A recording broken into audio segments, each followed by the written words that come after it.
What is up, YouTube? Thanks for joining on another adventure of early morning driving, as you can see there. Yeah, we're back at Monza, one of the most iconic tracks in the world, but also known for its turn one carnage, putting people straight to death. I race at an early time, so obviously I might be getting weird drivers, I get that, but seriously, man, check this out. That's turn one. This is first lap.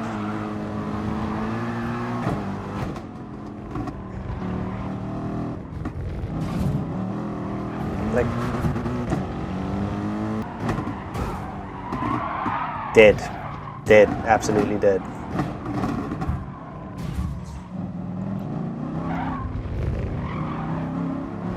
Like, I don't even know what to do anymore.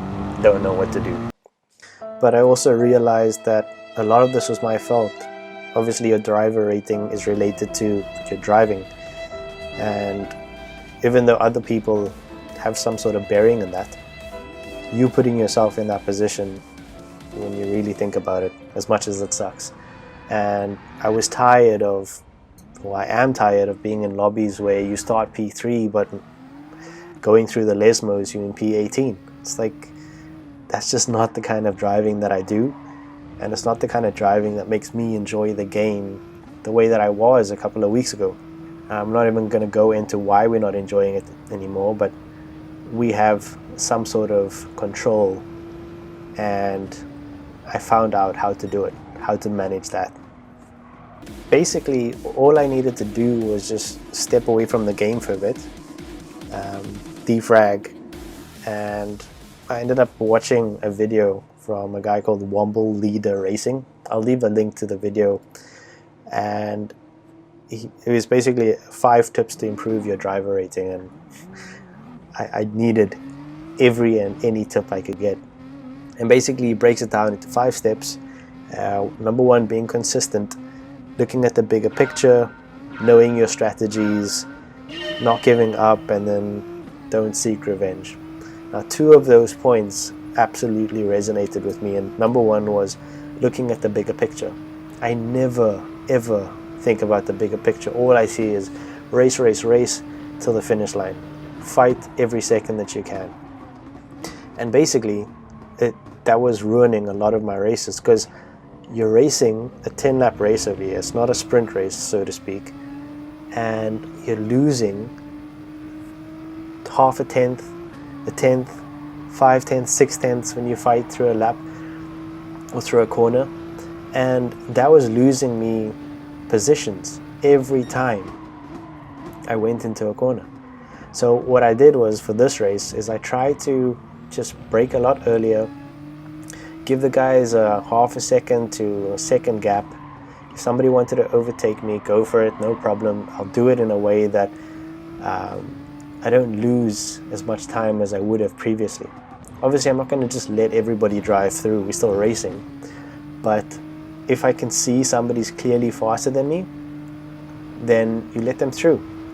And that way you both don't lose time. And then at the end of the race, you can let everything come to you, which it most definitely will. So thinking about the bigger picture, knowing your strategies. Yeah, over here, I don't know what happened, but I was in a good position after it. So yeah, anyway, knowing your strategies was important. So I knew that if I just settled down, I could actually keep up with the guys in front on hard tires. So if I just took a second, relaxed, gave them the space, didn't put them under pressure, they could run away and pull me along with it. And then at the later stage in the race, I can stick on the mediums, less fuel, hopefully less traffic, and I can punt it out and sprint it to the end. And just that alone, just that being calm, not fighting through every corner and trying to make yourself a gap, that was one of the best things that I could have done. And it seems so simple. All of those tips seem so simple. Be consistent, look at the bigger picture, don't seek revenge. But man, it's changed the way that I see the game. It's changed the fun that I have while racing. And I have to thank Womble Leader Racing for it. Thank you, lad. I really appreciate it. And yeah, so I'll skip through to some of the points in this race, and we can just look at some places where I lost time for still fighting, and then I'll show you the next race afterwards where I definitely learned and applied a lot of what I learned. Okay, so the first lesson was learn to drive at hyperspeed. That's very important. Number one lesson of life. Number two was right here. So I realized that my strategy was to give up the positions if somebody was much faster than me, and the Spaniard up ahead in the orange car was definitely a lot quicker. But I gave up the position in a really horrible spot, and I also should have been aware, because I've seen him do this time and time again, is he always overshot his corners when attacking. So his passing method was always block pass. So I didn't lose that much time to the guys up ahead because they were fighting very hard. But if the other guys were just driving relatively smoothly and safely, we would have easily lost probably about half a second just in that one move alone. So yeah, that was my lesson. Think about where you're going to make the move and consider who you're allowing through. So we know that that guy behind is a super aggressive driver. It comes through with how other people deal with him. And over here you can see I don't want to attack, I just want to get away from the guy behind. And that's the focus. Just, it's a long race. Come lap 7, that's when I'll start to attack. But for now, we just sit back, relax, and suck up the slipstream. So we jump over to the final lap, and the race was pretty much the same thing, just trying to hang on to these guys up ahead. This guy in particular was he just had it on me lap after lap, and yeah, but it shows that the top 5 guys, even the guy behind me, had much better pace, much better pace. But because we executed a strategy really well, we in P3, and let's see if we can hang on to it as this Spaniard comes through. And yeah, we managed not to bottle it in the last corner. We don't go crazy for P2 and then end up in P13.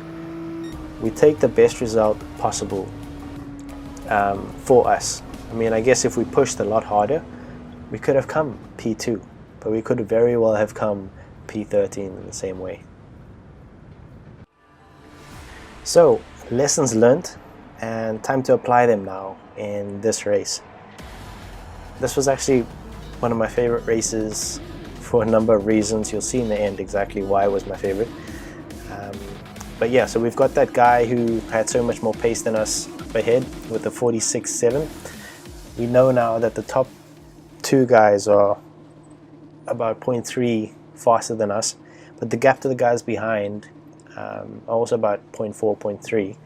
That being said, the guys in P5, P6 and P7, we've had really good races with them in the races before.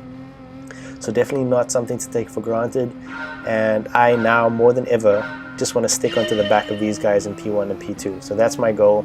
I'm going to brake earlier going into turn 1 and just hope and pray that nothing crazy happens into turn 1. So let's see what happens. Let's see if we can get away with it.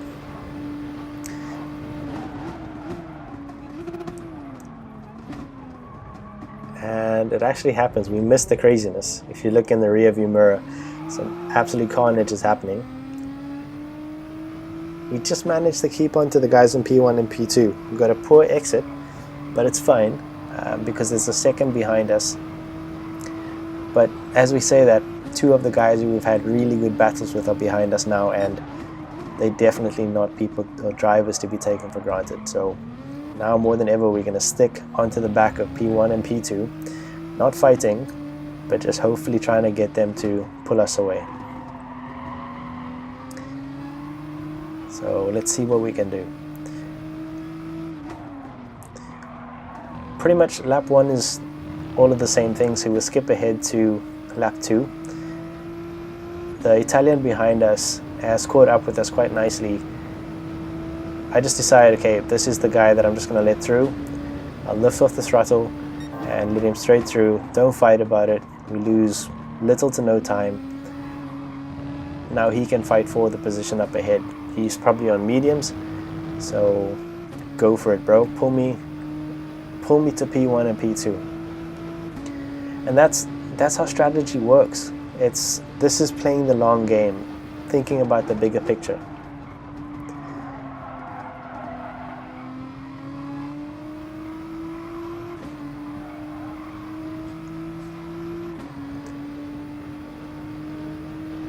So now, obviously we're going to catch a big draft with the Nissan. It's like it really is the Godzilla of cars, because the slipstream it produces is insane. Even with the adjustment to the slipstream that GT Sport just did. So yeah, we pick up a lot of time on him. We try not to put any pressure on him. We show our intentions that we're not going for the move. We just want to hang on to your slipstream. And that's pretty much what happens for the next couple of laps. So we're going to skip ahead over to lap 5. Now this is the lap that all the craziness happens. So P1 and P2 decide that they don't like each other anymore. They're going to take each other out. It's now the Italian and myself, and he has a lot more pace than me, but it's also one lap before I need to pit. So I think better of an opportunity down the inside. Would have been a lunge, but we would have both wasted a lot of time. We let him ahead because we know we're going to get into the pits now, and after that, that's when our race really starts. Also, the guy behind us, Yeti, I don't know if I'm saying that right, he's quick. He's got the Mustang and he knows how to drive that car, so we're not going to mess about and give him the room that he needs. We're going to pull away as best as possible. So the Italian gets himself a half a second penalty. We think about going up the inside. We know we need to be inside, and the reason why I want to sit right here is because in I think 2 races previous to this, some guy cut me off unintentionally, and then he ended up getting into the pits before me. So I'm not going to risk that ever again. So we'll be wiser to that move in the future. Right, so we exit the pit in, where do we exit? In P4, which is not bad. So it shows that our pace was really good. What the Italian's doing right now, I do not agree with, especially if somebody else is coming with a lot more pace. I actually did it to him in the race before, where somebody came out of the pits, came onto the racing line. I had nowhere to go, and I bumped the Italian, unfortunately, because I was bumped offline when I was braking. So I do apologize for that, mate, but you went and did it yourself. So now we know that cold tires he's okay with, but we're going to go and chase the guys up ahead because we know we have our premium tires on. So let's see if we can catch the guys up ahead. We know we have the pace. They haven't pit yet. We should end the race in P1 if all goes well. If all goes well, this is a P1 race. But you're talking to a bottle specialist right here. Anyway, we'll see why this is my favorite race. Let's see if we can hang on to it and not get taken out by anybody. Much of the same for the next 2 laps, so we hop over to lap 8. Yeti. I hope I'm saying that right. It's a really cool name, actually.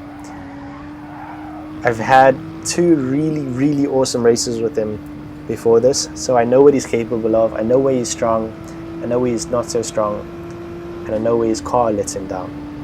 So we take the inside on the final turn. Don't know the name of it, I'll get it. And sticking him on the outside, he's just not good at there. I don't know if it's his car, I don't know if it's him. But yeah, we're stronger on the inside, so we'll always fight for that inside line. But here he comes. So what are we going to do knowing that he's coming? We're going to stick him on the left side, and we're going to cut straight across the face of... Oopsie. So the intention for that move over there was to cut straight across the face, but obviously racing room is really important, and he left his brake in really late and he got it spot on. So I couldn't run straight across, I would have smashed into him, and that's not the kind of racing that we do. So we can see the position and we know that we still have 2 more laps to go, so we're going to hound him now. We've got 4 seconds to the guy behind us, so that's not even close to an issue, so long as we keep it on track. We settle in now, our tires are fine. If we can cruise just a little bit, which I've been trying to do as well, so playing the long game has allowed me to not fight too much, not accelerate too hard out of corners, not brake too much, and that way I save small percentages of my tires for when I need it, which is going to be coming up in the next couple of corners.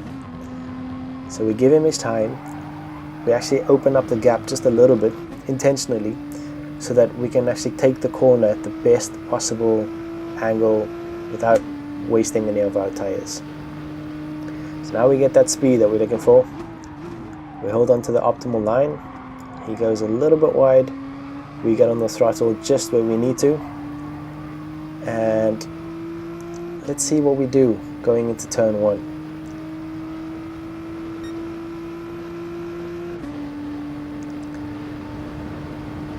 One of my favorite moves is going around the outside in turn 1. The exact move he did to me, it's my favorite move in Monza, and we're gonna get it right here.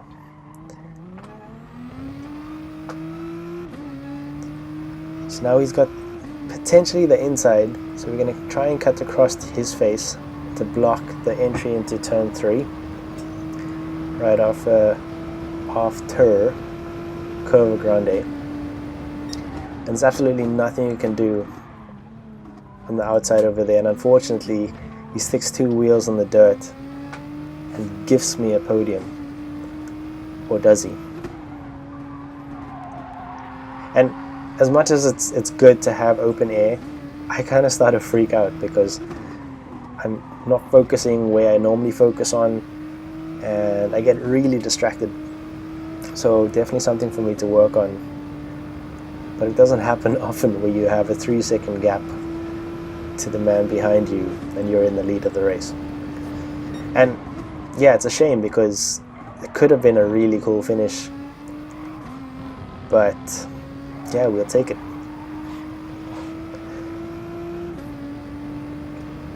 So all we need to do now is hit our braking point in the final corner, not overshoot it,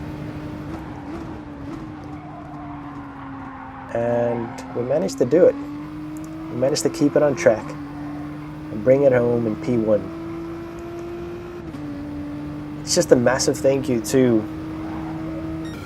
Womble Leader, who shared some really valuable tips on how to just calm down and come home with a good result.